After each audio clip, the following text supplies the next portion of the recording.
Hi everyone. In this video, we are going to discuss the second prose of Class 12, A Nice Cup of Tea by George Orwell. Eric Arthur Blair இவரோட pen name தான் George Orwell.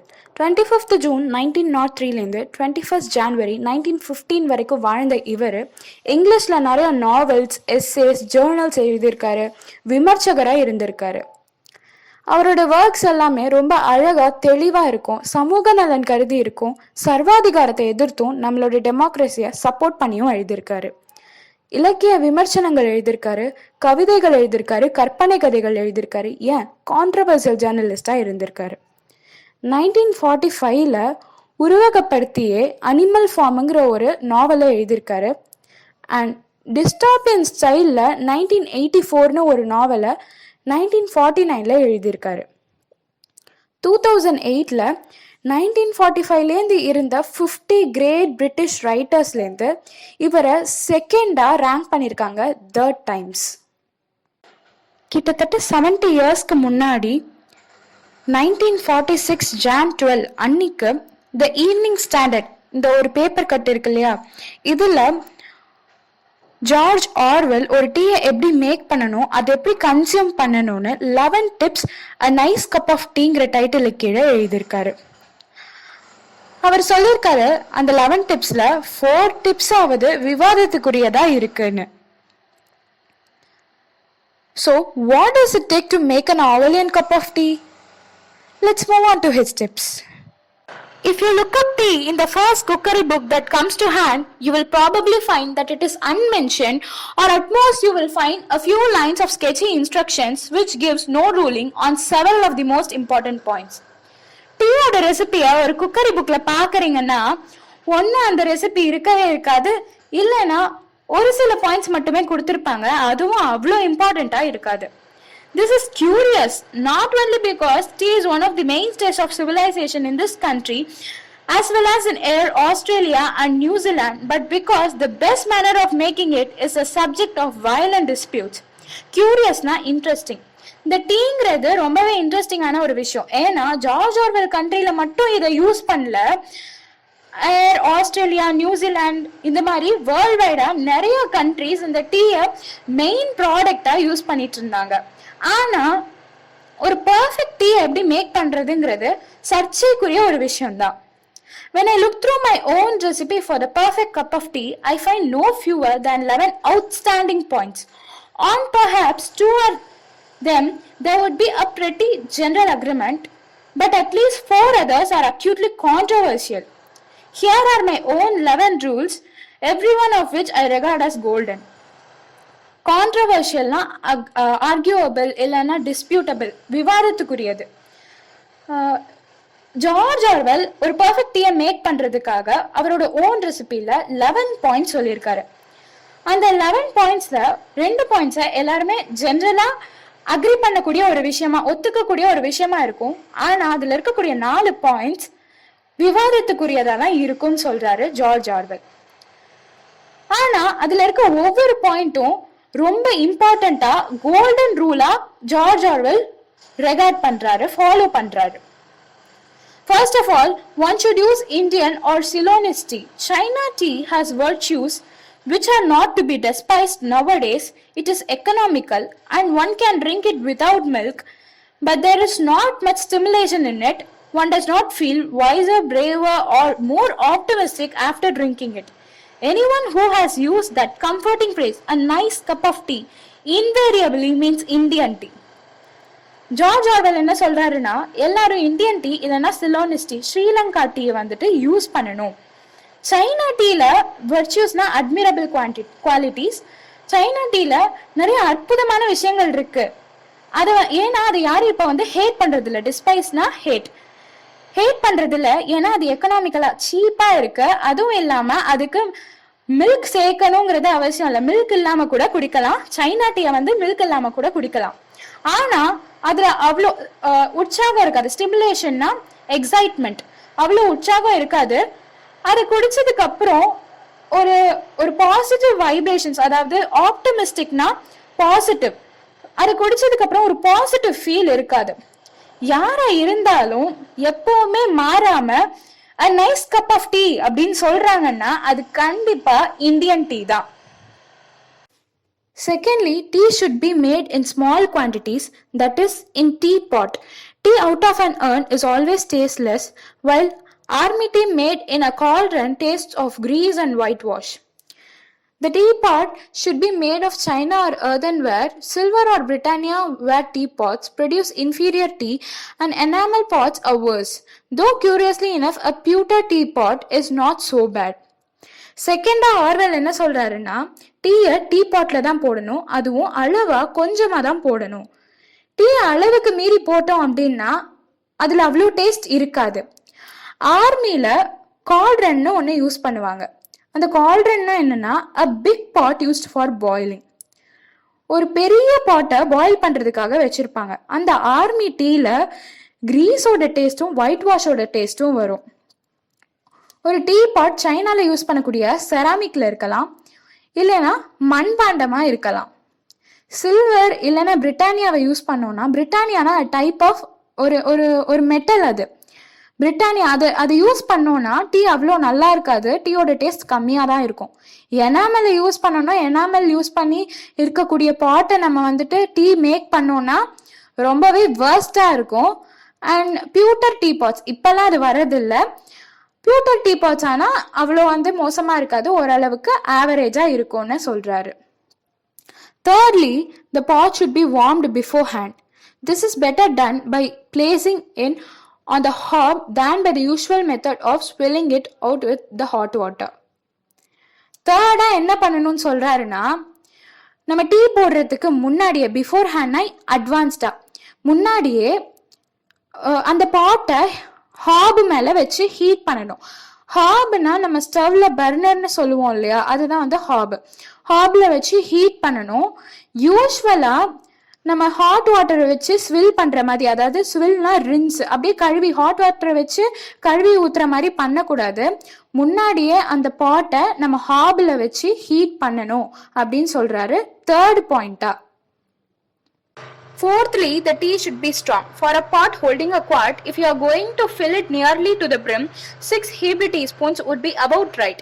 In a time of rationing, this is not an idea that can be realized on every day of the week, but I maintain that one strong cup of tea is better than the 20 weak ones. All true tea lovers not only like their tea strong, but like it a little stronger with each year that passes. A fact which is recognized in the extra ration issued to old age pensioners. Fourth, tea ரொம்ப ஸ்ட்ராங்கா இருக்கணும் அப்படின்னு சொல்றாரு நம்ம author. குவார்ட்னா US பிரிட்டன்லாம் லிக்விட measure பண்றதுக்குரிய ஒரு யூனிட்டை குவார்ட்னு சொல்லுவாங்க. அப்ராக்சிமேட்டா 1 லிட்டர்னு எடுத்துக்கலாம். ஒரு பாட்ல 1 லிட்டர் அளவுக்கு நம்ம தண்ணி எடுத்துக்கிறோம் அப்படின்னா, அதுவும் அந்த பிரிம் வரைக்கும், அந்த வறண்ட வரைக்கும் நம்ம தண்ணி எடுத்துக்கிறோம்னா, அந்த தண்ணிக்கு 6 குவியலான டீ தூள் நமக்கு தேவைப்படும். அதுதான் கரெக்டாவும் இருக்கும். ஆனா ரேஷனிங்னா restricting the consumption of scarce commodity during the war. இந்த போர் சமயத்துலாம் இந்த ரேஷன் பொருட்கள், உணவு பொருட்களுக்கெல்லாம் கட்டுப்பாடு வர்றப்போ 6 டீஸ்பூன் ஒரு நாளைக்கு யூஸ் பண்ண முடியாது. அதுவும் இல்லாம ஆத்தர் என்ன பண்ணலாம்னு சொல்றாருன்னா, ஒரு நாளைக்கு 20 வீக்கான டீ, அதாவது ஸ்ட்ராங்கே இல்லாத டீ குடிக்கிறதுக்கு பதிலா ஒரு ஸ்ட்ராங்கான டீயை குடிச்சிடலாம் அப்படின்னு சொல்றாரு. எல்லா டீ, அதாவது ஒருத்தர் டீயை ரொம்ப விரும்புறாங்கன்னா அந்த டீயோட ஸ்ட்ராங் ஒவ்வொரு வருஷமும் இன்க்ரீஸ் ஆகணும்னு நினைப்பாங்க, இன்க்ரீஸ் ஆயிட்டே போகும். இதை எதோட கம்பேர் பண்ணி சொல்றாரு, ரிலேட் பண்ணி சொல்றாருன்னா, இந்த ஓல்ட் ஏஜ் பென்ஷனர்ஸ்க்கெல்லாம் எக்ஸ்ட்ரா ரேஷன், அதாவது எக்ஸ்ட்ரா டீ தூள் தேவைப்படும்னு சொல்றாரு. Fifthly, the tea should be put straight into the pot. No strainers, muslin bags or other devices to imprison the tea. In some countries, teapots are fitted with little dangling baskets under the spout to catch the stray leaves, which are supposed to be harmful. Actually, one can swallow tea leaves in considerable quantities without ill effect, and if the tea is not loose in the pot, it never infuses properly. ஃபிஃப்த்தா என்ன சொல்றாருன்னா, tea, அதாவது tea தூளை டைரக்டா அந்த பாட்ல போடணும். இந்த வடிகட்டி இல்ல நம்ம டீ பேக்ஸ் யூஸ் பண்ணுவோம் இல்லையா, அது இல்ல சில சில கண்ட்ரீஸ்ல அந்த டீ பாட்டுக்கு உள்ள அந்த ஸ்பவுட்டுங்கிறது நமக்கு நல்லாவே தெரியும். நம்ம சின்ன வயசுல இருந்து ஒரு ஒரு அழகான ரைம்ஸ் நல்லா ஆக்ஷனோட ஆடிட்டே நம்ம பாடுவோம். I'm a little teapot, short and stout. This is my handle and this is my spout. அதே ஸ்பவுட் தான் இது.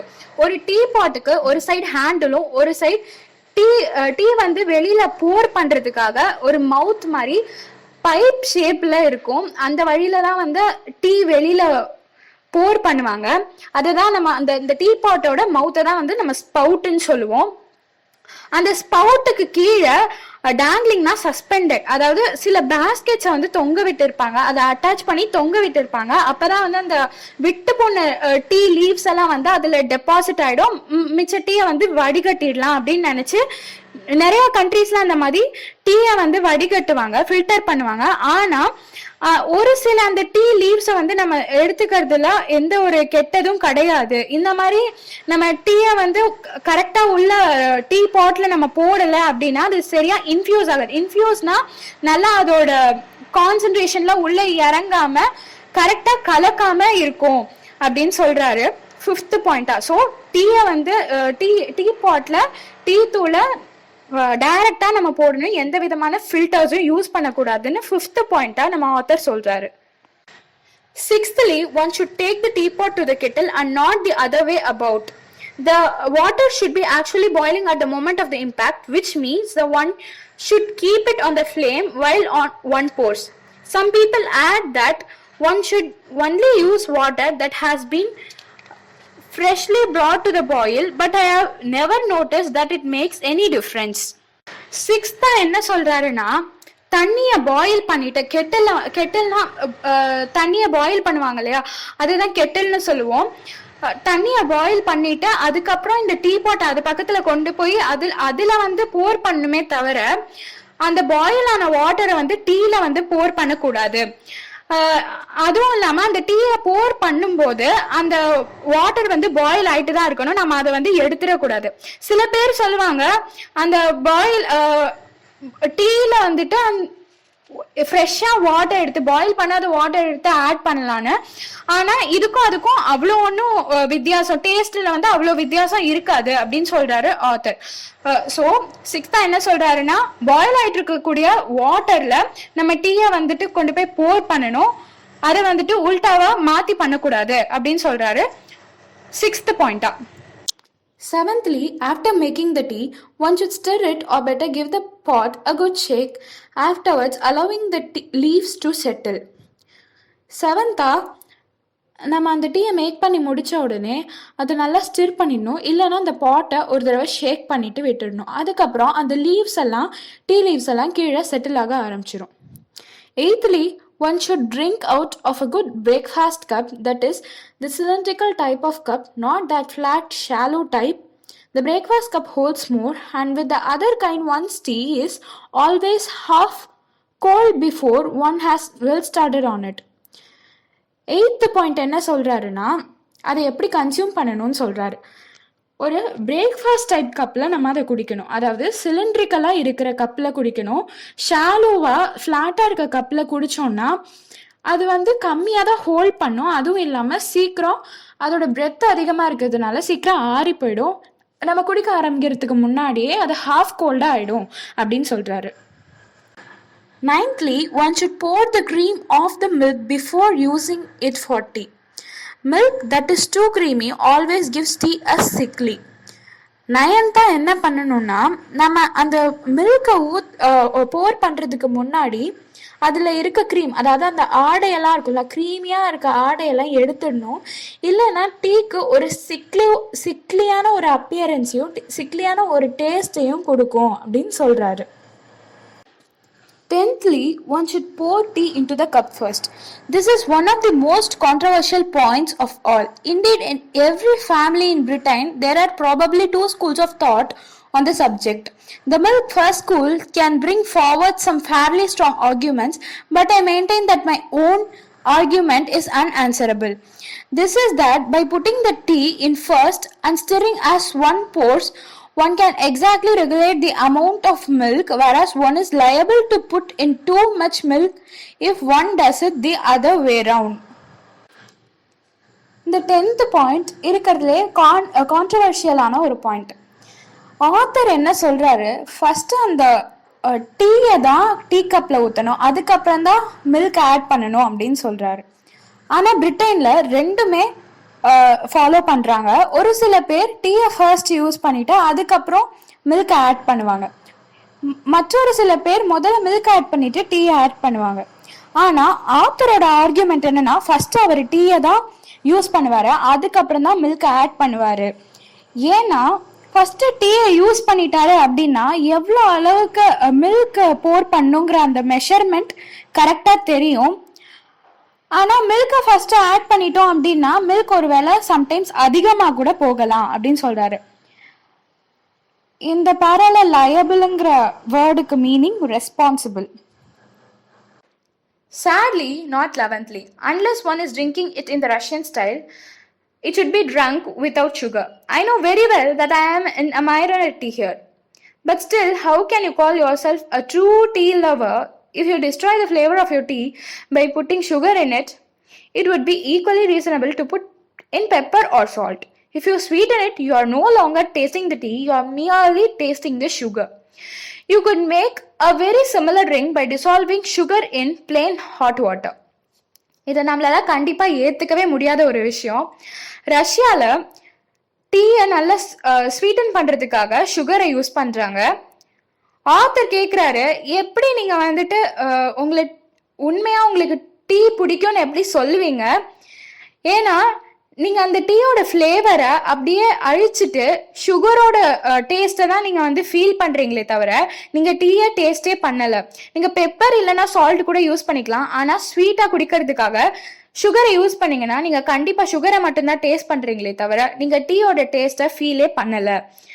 அண்ட் அப்படி நீங்க குடிக்கிறதுக்கு பதில ஹாட் வாட்டர்ல சுகரை வந்து டிசால்வ் பண்ணியே குடிக்கலாம் அப்படின்னு சொல்றாரு. Some people would answer that they don't like tea itself, that they only drink it in order to be warmed and stimulated and they need sugar to take the taste away. To those misguided people, I would say, try drinking tea without sugar for say a fortnight and it is very unlikely that you will ever want to ruin your tea by sweetening it again. சில பேர் இருக்காங்க, அவங்களுக்கு tea எல்லாம் taste பண்ண பிடிக்காது, அதாவது tea எல்லாம் எடுத்துக்க பிடிக்காது. ஆனா வார்மா ஹாட்டா ஏதாவது எடுத்துக்கணும், இன்டேக் பண்ணணுங்கிறதுக்காக டீயில சுகரை ஆட் பண்ணி எடுத்துக்கிறாங்க. ஸோ அவங்களுக்கெல்லாம் ஆத்தர் சொல்றாரு, ஒரு 14 days 2 weeks, fort நைட்னா 2 weeks 14 days டீல வந்துட்டு சுகரை ஆட் பண்ணாம எடுத்து பாருங்க, டேஸ்ட் பண்ணுங்க. அதுக்கப்புறம் டீயோட டேஸ்ட்ல ஸ்வீட்டன் பண்ணணுங்கிறதுக்காக சுகரை என்னைக்குமே லைஃப்ல ஆட் பண்ண மாட்டீங்க அப்படின்னு சொல்றாரு. These are not the only controversial points to arise in connection with tea drinking, but they are sufficient to show how subtilized the whole business has become. There is also the mysterious social ethics surrounding the teapot. Why is it considered vulgar to drink out of your saucer, for instance? And much might be written about the subsidiary uses of tea leaves, such as telling fortunes, predicting the arrival of visitors, feeding rabbits, healing burns, and sweeping the carpet. இதுக்கு முன்னாடி சொன்னதெல்லாம் மட்டும் கான்ட்ரவர்ஷியலான points கிடையாது. இந்த சொசைட்டில சில பேர் Chaucer வச்சு சிப் பண்ணி டீ எடுத்துக்கிட்டாங்க அப்படின்னா, அதாவது அந்த டீ கப்புக்கு கீழே ஒரு பிளேட் வச்சு சின்னதா ஒரு பிளேட் வச்சு கொடுப்பாங்க இல்லையா, அதை தான் சாசர்னு சொல்லுவோம். அந்த சாசர்ல சிப் பண்ணி டீயை எடுத்துக்கிட்டாங்க அப்படின்னா அவங்கள எல்லாரும் ஏன் வல்கரா பாக்குறீங்க அப்படின்னு சொல்லிட்டு ஆத்தர் கேட்கிறாரு. அண்ட் டீ லீவ்ஸோட இன்னும் அடிஷ்னலான யூசஸ்லாம் இருக்கு.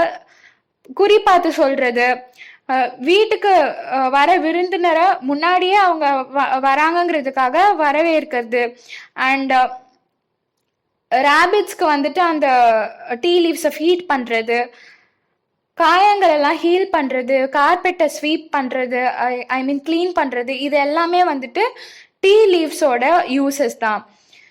அது மட்டும் இல்லாம pay attention in such details as warming the pot and using water that is really boiling so as to make quite sure of bringing out one's ration, the 20 good strong cups of that 2 ounces properly handled ought to represent. அது மட்டும் இல்லாமல் நம்ம முன்னாடியே பார்த்த மாதிரி அந்த பாட்டை கரெக்டாக வார்ம் பண்ணி பாயிலிங் வாட்டரில் வந்துட்டு டீ ஆட் பண்ணுறது, இதெல்லாம் வந்து பர்ஃபெக்டாக நம்ம பண்ணோம் அப்படின்னா 20 ஸ்ட்ராங் கப்ஸ் ஆஃப் டீயை வந்துட்டு நம்மளால ரெடி பண்ண முடியும். பர்ஃபெக்டாக நம்மளால ஸ்ட்ராங்கான 20 கப் டீஸ் வந்துட்டு நம்மளால மேக் பண்ண முடியும். ஸோ கரெக்டாக ப்ராப்பராக ஹேண்டில் பண்ணி நம்ம வந்து டீயை மேக் பண்ணணும் அப்படின்னு சொல்லிட்டு ஆத்தர் சொல்லியிருக்காரு.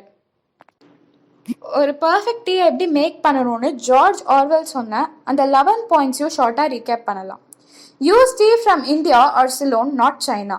Use a teapot, preferably ceramic. Warm the pot over direct heat. Tea should be strong, 6 spoons of leaves per 1 liter. Let the leaves move around the pot, no bags or strainers. Take the pot to the boiling kettle. Stir or shake the pot. Drink out of a tall mug-shaped teacup. Don't add creamy milk. Add milk to the tea, not vice versa. No sugar. நம்ம புக்கில் tea time டிக்ஷனரின்னு ஒரு picture கொடுத்துருக்காங்க. World வைடில் ஒவ்வொரு அக்கேஷன்லேயும் டீயை எப்படி make பண்ணுறாங்க, எப்படி serve பண்ணுறாங்க, அண்ட் என்ன மாதிரி டிஃப்ரெண்ட் டைப்ஸ் ஆஃப் டீ இருக்குது அண்ட் அதோட நேம்ஸ் என்னங்கிறத பார்க்கலாம். Cream tea, elevenses, afternoon tea, low tea, royal tea, celebration tea and high tea. So இந்த வீடியோவில் இந்த ப்ரோஸில் நம்ம டீயை எப்படி வந்துட்டு பர்ஃபெக்டாக மேக் பண்ணணுங்கிறத கற்றுக்கிட்டோம். ஜார்ஜ் ஆர்வெலோட அந்த 11 பாயிண்ட்ஸ் அண்ட் கான்ட்ரவர்ஷியல் பாயிண்ட்ஸ் எல்லாமே நம்ம பார்த்தோம். ஸோ நம்மளும் will make a perfect tea and enjoy our perfect teas. If you have any doubt, you can comment it. And for the question answers, you can refer the link in description. So thank you.